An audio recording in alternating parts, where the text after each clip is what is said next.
the sex scenes in the break room and that sort of thing, I'm a little less thrilled about. But how much of that is happening right now? Right. Very little, I would suspect. PowerPoints, power lunches, conference calls, reply to all, endless meetings, constant check-ins, and so much wasted time. Are you sick of the BS? So are we. It's time to take our time back, rework the way we work, and make every call a call to action.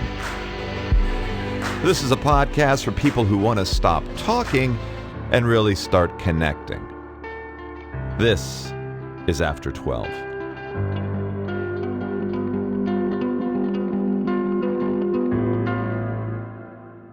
Ladies and gentlemen, welcome to After 12, 12 for 12's original podcast series that explores cool companies, brands, messages, and makers, and what compels us to take notice and become fans. We've got a very, very contagious show for you today, so please, regardless of your political reasons, wear a face mask.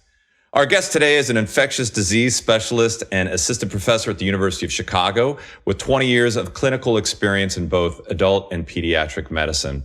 Since March, he's been scrambling and scrutinizing the ever-evolving standards of care in treating COVID-19 patients.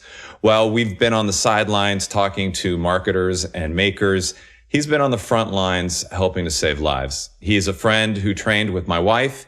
He was the first person I thought of when I heard of the global pandemic, and was also my doctor once who refused to look at my genitals. Internet, please join me in welcoming Dr. Steven Schrantz to After 12. Steve, what's going on, brother? It's good to hear from you, Adam. How you been? I've been largely depressed, catatonic, and over-imbibing alcohol. How have you been? Similar. How else can you get through these days, right? No, it's these are trying times, interesting times. I think we'll all look back on 2020 as an inflection point, and I think that's why you're inviting me on today to talk about, and we're going to look back on this in 10 years and be like, do you remember when? And there will be all there on video. Do you remember podcasts? Exactly. You remember these funny things called video cameras? And because now it's all implanted in our heads and what have you. Yeah.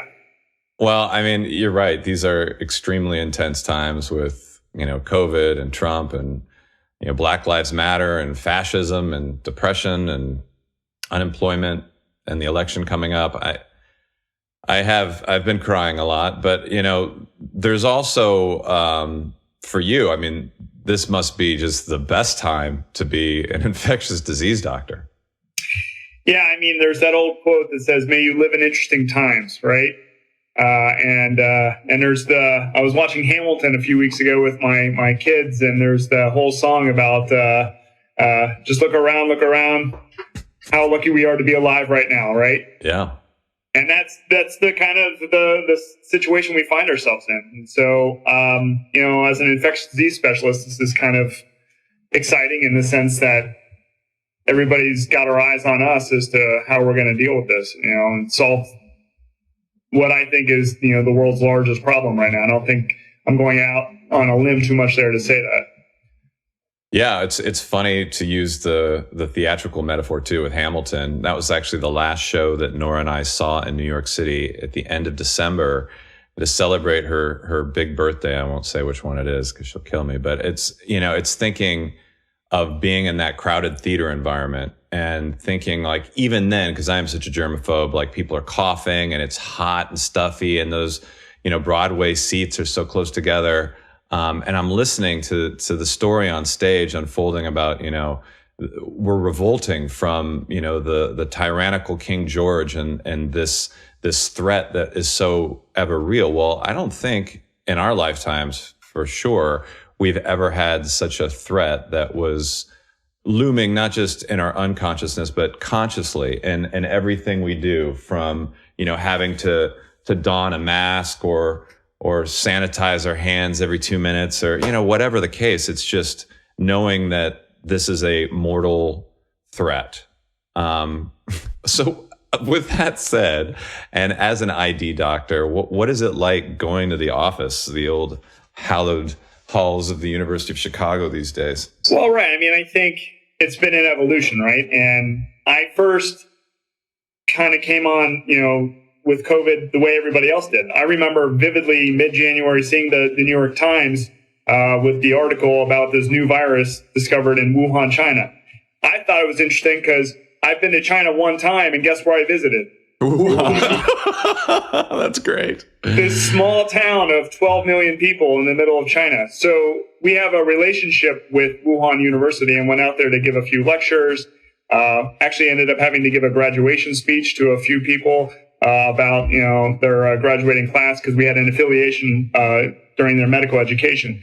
But regardless, that was what was interesting about it. And I think at the time, most of us looked at it as, here's another coronavirus coming out of China, right? We've had SARS-CoV-1 back in 2002-3, and then there was MERS in 2012.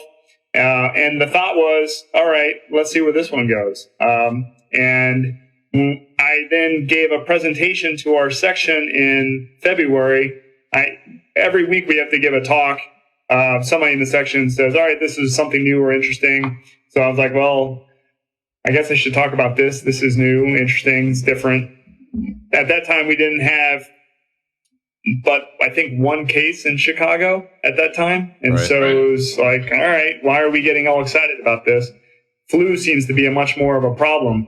And it wasn't apparent entirely at that time, but there was the inkling that maybe this was going to be something bigger, especially when you saw the way China was acting about it. The numbers and the way they were acting were not congruent. Just the amount of effort they were putting into squashing this down was impressive and scary. And then when you and I talked at the beginning of March is when there was the first case of community spread in the U.S. that was documented. And do you remember what you told me via text?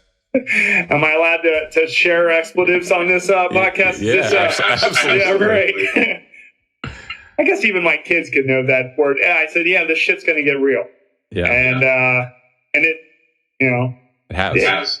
Yeah. So, what makes this virus so unique, and why is it so difficult to contain and to treat? When you gave your lecture, you didn't know the first time, but like what you know now going 5 months into the future. Yeah, so we've learned a lot about this virus over the last several months. It's been a steep learning curve for the entire medical community and myself personally. I've been giving a educational webinar every other week to a group of primary care doctors here in Chicago. So every week I've got to go through the literature and what's new, what's different, what do we know now that we didn't know before. The evolution of our knowledge in regards to how it's spread. Early on, there was a paper that came out of the New England Journal that basically said it could be on any surface and live for 72 hours or more. And so that freaked everybody out that Amazon packages needed to be sterilized when they came in, that mail carriers could somehow pick it up just from delivering the mail. Right? Everything wiped down, essentially. Exactly. And so there was that period, and I think we've moved out of that period. We recognize now that the virus is mostly spread by human contact. Aerosolization is now becoming an important part of the spread. In that continuum of what's a droplet to what's an aerosol, there's this, vast expanse. The closer you are to somebody who's infected, the more likely you are to be infected, but they're still being in the same room with somebody is not without its own risk. But I think we've kind of come to the realization that, wiping down your groceries when you get home is probably not needed, right? I'm still doing it. I know, right? And that's the other component of this whole thing that's been interesting is that, there's a whole psychological component to dealing with a virus that you can't see. Dealing with an enemy that's unseen out there that you feel completely vulnerable any moment you leave your house.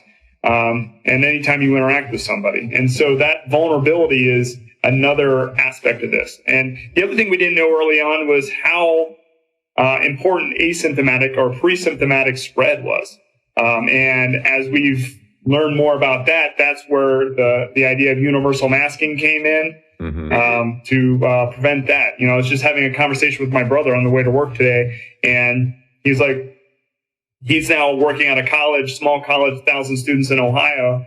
And, the idea of one case and then everybody gets tested, but it's going to take 7 days to come back. And I'm like, well, this is exactly why you just wear a mask, because you just never know. And so if everybody wears a mask, perhaps we can get a control on this. And then there's the whole politicization of masking and how that evolved. And it's been a roller coaster. And drink. Yeah. But, but you talk about like this invisible disease. I mean, we talked a couple days ago, and what really scared me a few years ago was back in Sierra Leone with Ebola. But with Ebola, you knew to stay away from the guy or the gal who was bleeding out their eyes and ears and throwing up blood. I mean, you couldn't really get sick unless there were symptoms shown, right? Yeah, no, you're right. That's a major difference between something like Ebola and SARS-CoV-2, right? The virus Ebola is that it's most contagious as somebody dies. So somebody gets it, the virus continues to rise, they die, the virus is at its apex in that dead body. And so dealing with dead bodies is one of the major ways people were getting contaminated or infected, if you will, with Ebola. Whereas it's the exact opposite with SARS-CoV-2, where that height of infection, contagiousness, the ability to get an infection, right, is within 5 days, that first 5 days. And so that's when the virus is actually at its apex. And so are bodies still contagious after death? I mean, post-mortem? I think it depends on the timeline from when they were infected, right? So we know that, within 2 weeks of an infection, the virus is pretty much gone. So but the interesting thing is this virus then spirals out of control with an immune reaction that sets in usually 7 to 10 days into the infection. And that's usually what kills people. It's the clotting and the immune reactivation from the virus as opposed to the virus itself. So the body trying to fight the virus kills the body. Yes. All right. And so, okay. Yes. And what is it doing? I mean, so this is a vascular disease. So is it constricting all the blood vessels in your body? Is that, how's it attacking? The actual pathophysiology, what is causing this virus is still, being worked out. But what we can tell from autopsy studies is that what this virus does is it causes microthrombi or microclots to form in vessels all over the body, specifically in the lungs. And that's where we're seeing that. And we see vascular complications of stroke, of kidney failure, because you're blocking blood flow to these major organs. The unfortunate Broadway star that made the news. Yeah, he had to have his leg amputated before. Right, he had to have his leg amputated, right. So those sort of complications are things that have been talked about. And that's unique to this virus. We have not seen that in any other virus. It's actually interesting in that, like, a virus like Ebola causes you to bleed, right? The bleeding eyes and all that's real with Ebola. It's the exact opposite with this virus. It causes you to clot. So it's fascinating from that point of view. And so looking at, how do you provide oxygen and support to these patients has been an evolution, a quick evolution, right? This idea that we're going to need all these ventilators, the Defense Production Act to make all these ventilators, right? Yeah. Turns out ventilators are really bad for you if you end up with these ventilators. Right. No. Right. Yeah. So that's been an interesting evolution to watch, right? And then you have, I don't even want to talk too much about the hydroxychloroquine thing, but I actually do want to talk a little bit about it just because, it's super fascinating. It is real fascinating. Newsweek yesterday released an article from Harvey Reisch, MD, PhD, professor of epidemiology at Yale School of Public Health. And basically, his whole thesis is that the key to defeating COVID-19 already exists, and we need to start using it. And his point is that using hydroxychloroquine with antibiotics, azithromycin, or what's the other one? Zinc. Yeah, right. That those in combination are efficacious ways to kill the virus, with extreme cases early on. Now, I mean, I kind of read this in Newsweek, and I was thinking, is Newsweek still a reputable news magazine? And I don't even know what source to believe anymore, Steve. So what do you say to that? So the story of hydroxychloroquine actually started with SARS-CoV-1, right? And so if you go back to 2005, a nice paper was published looking at in vitro work, looking at hydroxychloroquine neutralizing the virus in an in vitro study. So this wasn't done in patients. This was done in a lab in petri dishes, right? And people got excited about that idea. And then when this virus showed up, a lot of people were like, well, maybe this will work. I think people rightly thought of it, let's use it early to prevent infection. So I remember not long after you and I talked in March, a good friend of mine up at University of Minnesota, a guy named David Boulware, started a study looking at hydroxychloroquine prevention. And it was a really unique clinical trial where he recruited patients from all over the United States, basically saying, if you've been exposed to coronavirus, shoot us an email and we'll mail you hydroxychloroquine or a placebo. And it's a pretty inexpensive drug, correct? It is, right. Yeah. And so he got some quick funding from his university. They set up the study like within a matter of days. I was shocked how quickly this came about.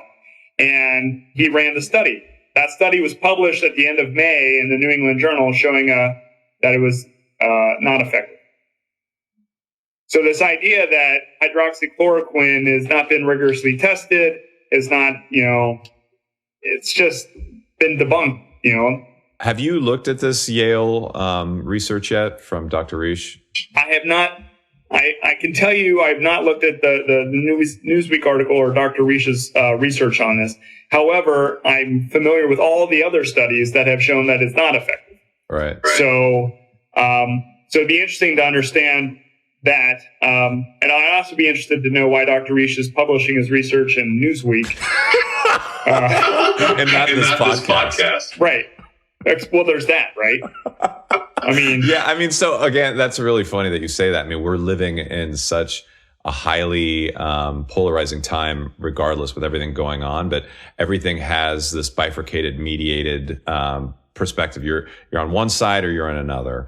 I'm wondering how that is affecting the overall global pursuit of both treatment paradigms and vaccination, studies, because, when things become politicized, then the funding flow from, and to these things is affected.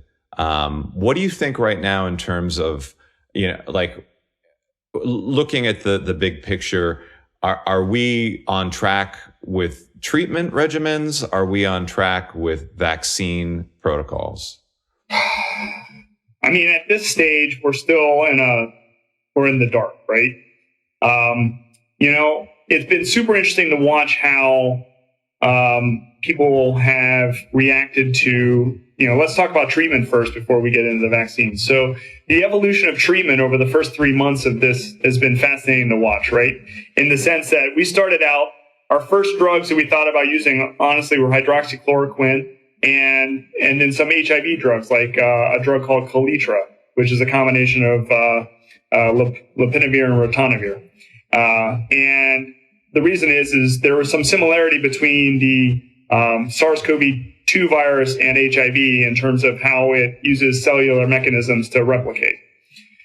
And there was some data that suggests that Kaletra would work. So, we saw our first cases of these are the tools we have. So we started using them. And we weren't seeing a lot of response, I should say. And a paper came out from China in late March looking at Kaletra that said it didn't work. Now, that being said, all those patients had been started late in therapy. They had all been, 14 days into to their disease before they got started. So, but immediately people abandoned Kaletra. It was nope, that doesn't work. Moving on. And it was similar with hydroxychloroquine. And I have to say, honestly, the politicization of it moved doctors away from it faster. Mm-hmm. There were a lot of my colleagues that we'd be on calls talking about and were like, that doesn't work.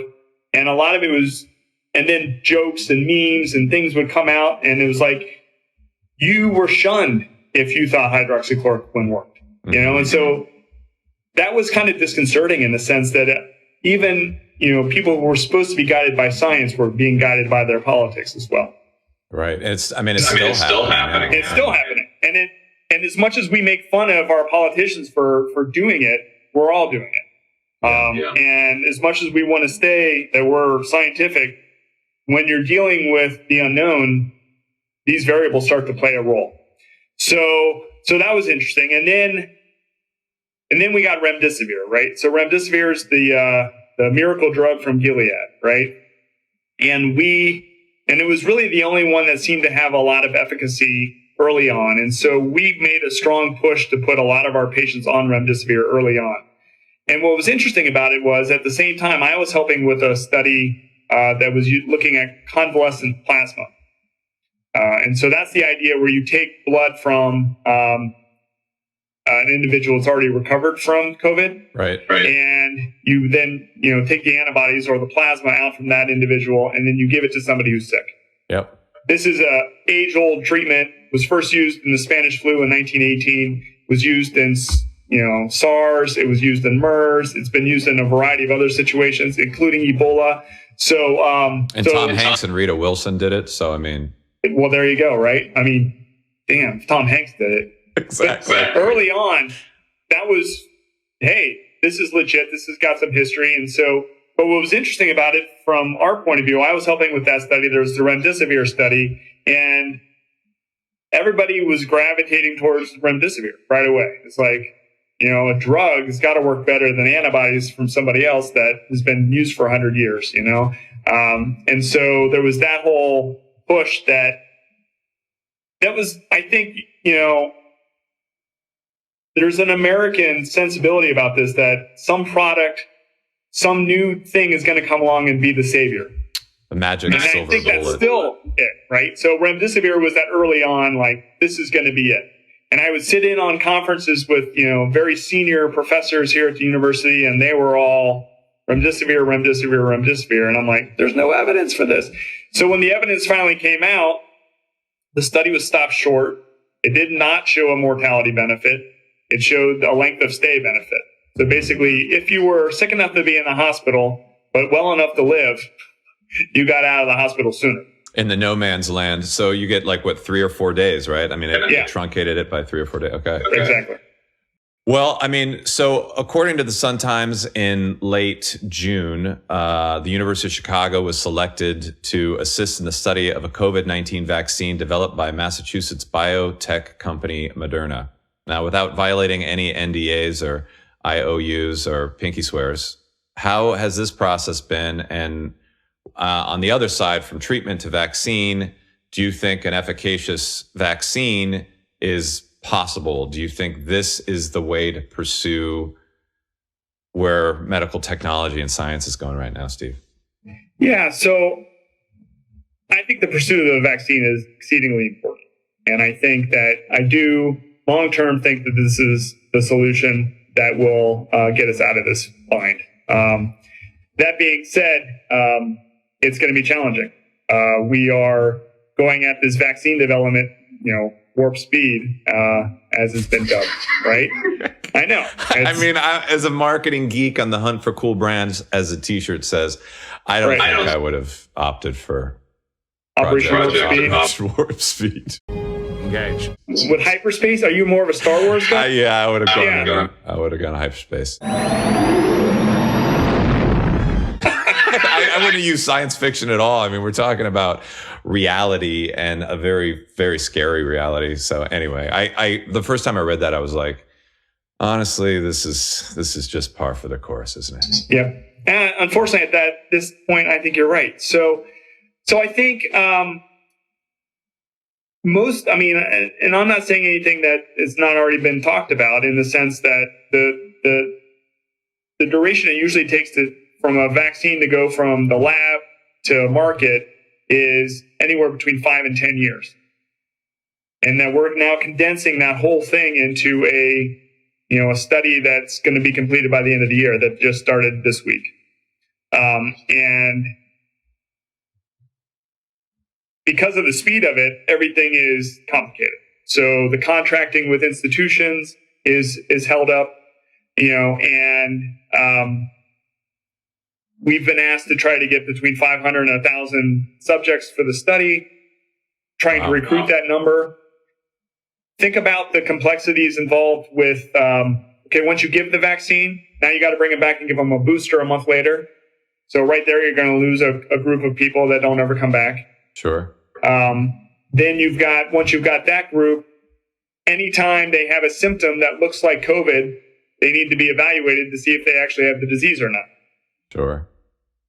The list of COVID symptoms, as you know, is like this, right? So the person is becoming hyper aware of their symptoms, right? They go, I have a little scratchy throat this morning. I got to go get tested. Yeah. I didn't smell that fried chicken last night as well as I thought, or that that dessert. Do you have a bug planted in my house? Right. So any little. That's how I could do this study. If I just could plant a bug in every subject's house, then I would know if they're having symptoms for sure. So it's going to be things like that, and trying to run that, as a clinician, and thinking, okay, you need to come in and get tested, or no, that doesn't sound real, and it's going to be very challenging. It's going to be very busy, and so we're doing that in a condensed time frame. The other thing that's important about vaccine studies is what you realize is vaccine side effects are fairly uncommon. They're uncommon. Okay. Right. I mean, you get a sore arm, you maybe get a fever the day of, that sort of thing. But real true side effects are hard to uncover because they usually are like on the order of like 1 in 10,000. And 1 in 10,000 sounds like it's not that important, right? Yeah. But when you're going to give it to 1 million plus people, 1 in 10,000 adds up pretty quick. And if there's severe side effects, that can really be a problem. And in this environment too, really bad publicity, because if there are so many side effects and people start, I mean, the news is immediate, right? So right. And imagine, once it gets out that, this vaccine has a side effect, then we're not going to be wanting to do it. Yeah. Yeah. Obstacles to adoption become exponential at that point. I mean, so how sure can you be? I mean, for instance, with Moderna, you're going into stage 3 trials now? Right. So the number of people we're going to hope to bring into the study is 30,000 individuals. Wow. So nationwide? Nationwide. Okay, nationwide. Right. And actually the Pfizer study that's also started this week is looking at the same 30,000 individuals, and they're looking at it in several different countries. But if you have a side effect that's 1 in 10,000, you're going to get maybe 3. And those 3 individuals, how are you going to really know if that's a real problem with the vaccine or not? It's crazy because, right now in history, I don't think there's any other time that we've lived through where you've got a group of scientists, biotechnologists, technologists, pharmaceutical companies, individuals across science that are trying to get to this vaccine. I think, a lot of the times as a citizen of the United States, I close my eyes and I think there's so many smart people out there that somebody is going to arrive at that magic formula that has a delivery mechanism that works, that has, sustained benefits, that doesn't have long-term, negative side effects. But I also know that, in business, things don't always go according to plan. And I know that, that it's not as magically, delicious as we'd want it to be. I mean, are you seeing that in just what you're going through in this one trial? I mean, like how optimistic are you, I guess, as a scientist, as a physician, that like we're going to land on that magic formula? Long term, I'm optimistic.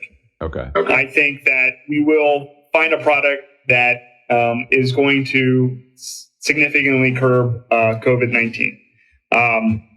Do I think we're going to have it by the end of this year? That I'm more dubious about. I think there is, I think what will end up happening, honestly, is one of these products will show, or several of these products will show some effect. Mm-hmm. You'll be able to say, yeah, it's 50% effective. And people will say, good enough, go. And that's what we'll end up with in the short term.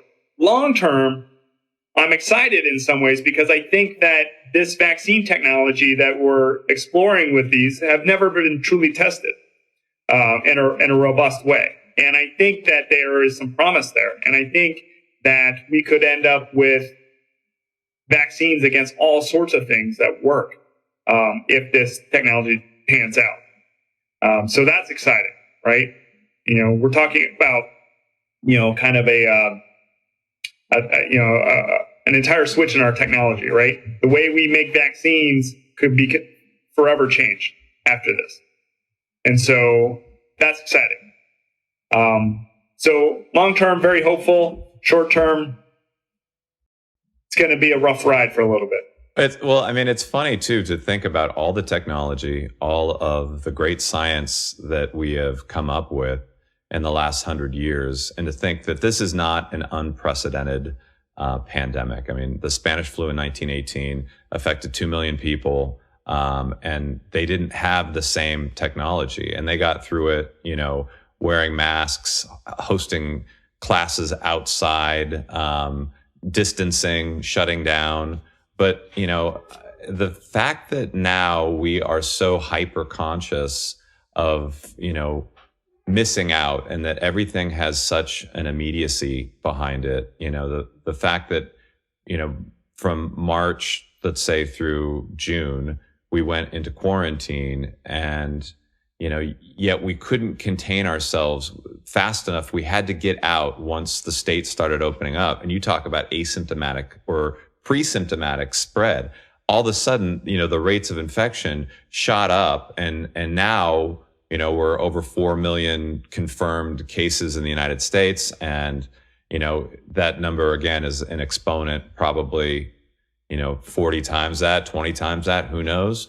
But what would you say as the clinician who's counseling families, patients, recovered patients, what is the best thing that people can do now to ensure that they are safe, they're careful, they're doing the right thing? So, I think in this current environment, we need to continue to think about risk mitigation as opposed to risk avoidance. Because I think risk avoidance is where we all want to be. Yeah. We want to just curl up on our couch and pretend this is all going to go away. And frankly, if everybody in the world did that, it would go away. It would take 2 weeks and it would go away. There's just nothing. There's nothing left to watch on Netflix and Hulu and Amazon. Right. Amazon Prime. But, can you imagine if everybody in the entire world curled up on their couch for 2 weeks? That's what we actually tried in April, right? We got as close to that as we could, and it didn't work. No one had toilet paper. So I think we have to just recognize that this is going to be with us for some time, and we have to continue to think about risk mitigation. The best risk mitigation strategies we have at this point are universal masking, hand washing as frequently as possible, and social distancing. And when I say social distancing, I think things have kind of gotten a little crazy about, like this 6-foot bubble around you. It's really staying away from large crowds, and that's unfortunately what's going to be hard about professional sports, returning to all the things that, make life fun and enjoyable is oftentimes, getting together with a large group of people. Restaurants, theaters, movie theaters, sports arenas. Yeah. Right. All those things are going to continue to be a problem. And that's the unfortunate future for now. So. How are you guys doing? Like what's keeping you up most at night? Like what's the biggest stress point for you guys? The biggest stress point for me, honestly, is my children and how this is affecting their development and their education. I think this is a fundamental shift for them, and they are, it's challenging for them, especially for my high school kid. I have a 16-year-old daughter, and it's just been real challenging. It's already an awkward social time for kids, trying to find your lane, trying to find your friend group, trying to integrate into and figure out what you're good at, how you're going to contribute to society someday. All those things come online in high school. And I think when you're just spending all day in your bedroom looking at a Zoom chat with a teacher, trying to read some books, it's not going to be the same. No. And so I worry about that. Are you worried that your girls are not going to want to be infectious disease doctors? They've already both said, I don't have anything to do with that. I got the oldest. Yeah. No, it's funny. They look at my wife, who's a lawyer, and they're like, "Oh, that looks like more fun." I'm like, what are you talking about? Yeah, I don't know about that. I object, Your Honor. I know, but they both are. I had my youngest daughter, actually. I think I'm working on her to become a doctor because she watched Grey's Anatomy and binged that, and she's like, "Oh, I can see that." I'm like, "All right, maybe you should be a surgeon then," and I can push that, but. And I watched a few episodes with her. I'm like, that's not entirely a bad message. I mean, there's a group of strong-willed, positive-minded women who are surgeons that run that show. What are you doing down here? Just sitting here with my penis. And you're like, okay, that's probably not a horrible role model, although the sex scenes in the break room and that sort of thing, I'm a little less thrilled about. But how much of that is happening right now? Right. Very little, I would suspect. But what do I know? Let's take off the gown and untape our gloves and take off our hats. Well, as an infectious disease provider, I still have to put out STIs, and I can tell you those are still occurring. So, really? Oh yeah. No, we're still seeing people coming in with your typical STIs. It'll be interesting to look at the amount of gonorrhea, chlamydia, syphilis that have been spreading over this period of time. You can't really tell as you're going through it, but somebody's going to produce that study and say, yeah, here was the COVID dip. Because all of those have been on the rise over the last 7 years. Yeah. So it'll be interesting to see if it takes a dip during this period of time.